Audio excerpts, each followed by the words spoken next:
ይሄ ልጅ ሚሊዮነር ካልሆነ እኔ ነብይ አይደለሁም አልኩ። የመጀመሪያ መኪና ስትገዛ በተሳቢ ነው የምትጀምረው። ስንት ልገዛ ነው እለዋለሁ። ወደ 15 ሚሊዮን ብር ዝም ብዬ ከጉባኤ አወጣሁትና ስማ አልኩት፣ እንደዚህ ቁጥር አልኩት። ከዚህ በኋላ ገንዘብ እጅ ላይ ገና ከገጠር እኮ እንደመጣ ባይዘው ከዛ ትንቢት በኋላ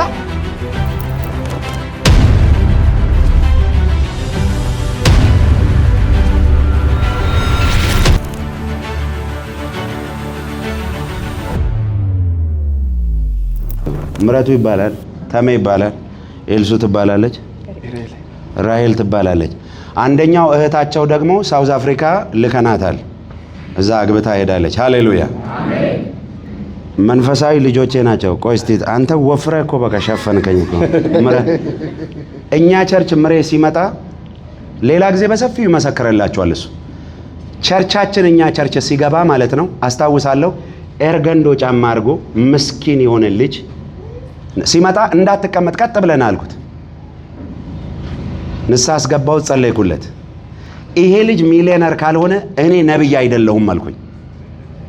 ከገጠር መጥቶ እሱ አንድ ቀን እንደዚህ አልኩት ጉባኤ ላይ፣ እግዚአብሔር ይባርካል፣ የመጀመሪያ መኪና ስትገዛ በተሳቢ ነው የምትጀምረው ስለው ፈገግ አለ። ለምን መሰላችሁ? የዛን ቀን እሱ ለራሱ 300,000 ብር ዕዳ ነበረበት። እግዚአብሔር 300,000 አይከፍልም እንደ አዋሪው ምን እያለ ነው አለ። ምን ሆነ ነው ባለው አንደበቱ። በጣም ግን ማስታውሰው የመጀመሪያ መኪና ስትገዛ ተሳቢ ነው የምትገዛው አይደል ያልኩ? ሰምታችኋል? ትልቅ ተሳቢ መኪና ያለው አልኩኝ። የሚገርማችሁ ነገር እሱ ተለወጠ። ወንድሙን ይዞ መጣ፣ እህቶቹን ይዞ መጣ። አሁን ራሱ ስታዩ መልካቸው ራሱ አያምርም? ውበታቸው ራሱ ቆንጅና ራሱ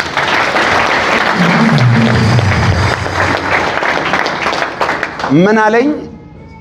ዳድ አለኝ። አባቴ እኔ አሁን ግራ ገብቶኝ ነው የደወልኩልህ አለኝ። ምን ነው እለዋለሁ። ያን ተሳቢ ልገዛ ብሩን ላስገባ ነውና ከማስገባቴ በፊት ልንገር ብዬ ነው አለኝ። ስንት ልገዛ ነው እለዋለሁ። ወደ 15 ሚሊዮን ብር አለ።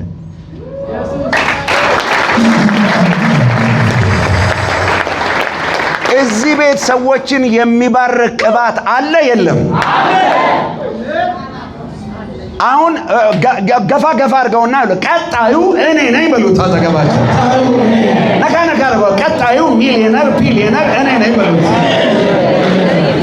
ይኸውልህ ከምንም ከዜሮ ወደ ሚሊዮነርነት አሁን ደግሞ በኢየሱስ ስም ከኤም ቤት ወደ ቢ ቤት አስገባዋቸው። ባይዘው የነሱ ምስክርነት ተወርቶ የሚያልቅ አይደለም።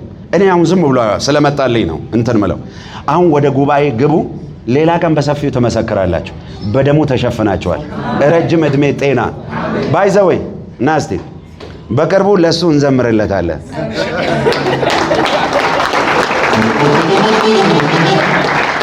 ቅድም የተጸለየው ጸሎት እዚህ ማይዳስሰው ሰው አይኖርም። ጸዳ ያለች ያማረች አሜን።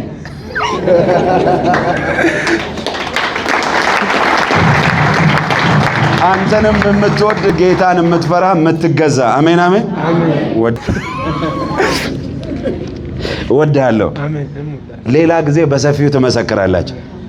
የኛ ጌታ እኔ አስታውሳለሁ። ናስቲ ተሜን ዝም ብዬ ከጉባኤ አወጣሁትና ስማ አልኩት፣ እንደዚህ ቁጥር አልኩት።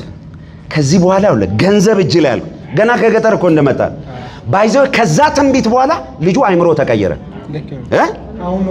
በቃ ገንዘብን ማስተዳደር ነገሮችን ድሮ ዝም ብሎ ጃጃ የሚል ነበር። አዲያ አካባቢ ጃ የሚል ቋንቋ እነሱ ነው የሚገባ፣ እናንተ አይገባ። አሁን ዋናው እሱ ነው አይደለ? ዋናው ፕሬዚዳንት አንተ በቃ ምን እንደላስ አስወጪ አስገቢ ናስት ወዳል ኤልሱ የተባረከች ነይስ ራይል አንድ ቀን ቸርች ቀርተው አያውቁም። ይኸው ለአገልጋዮች ሁሉ ያውቃል። ክፍለ ሀገር ካልሄዱ በስተቀር ሲመጡ አንድ ላይ ነው፣ ሲሄዱ አንድ ላይ ነው። በግሩፕ ነው የሚመጡት፣ በግሩፕ ነው የሚሄዱት። እንደዚህ አይነት ሰው ለመድፈር ራሱ ከባድ ነው። በደሙ ተሸፈኑ። ሄዶ በሰላም ለጌታ ክብራቸው ትውለት ባይዘው እኛ ጉባኤ ውስጥ ማለት ነው ማጠብቋቸው ልጆች ሚሊዮነር ሆነዋል። ለእግዚአብሔር ክብራቸው ይሁንለት። የሆነ የበረከት ቅባት አንድ ሰው ላይ ላስለቀቅ ነው። 3 ጊዜ ዘለው ወሰድኩት አለ። ይሄ የሚሊዮነርነት ቅባት በኢየሱስ ስም እጃችሁን አስገባ። ውሰደው።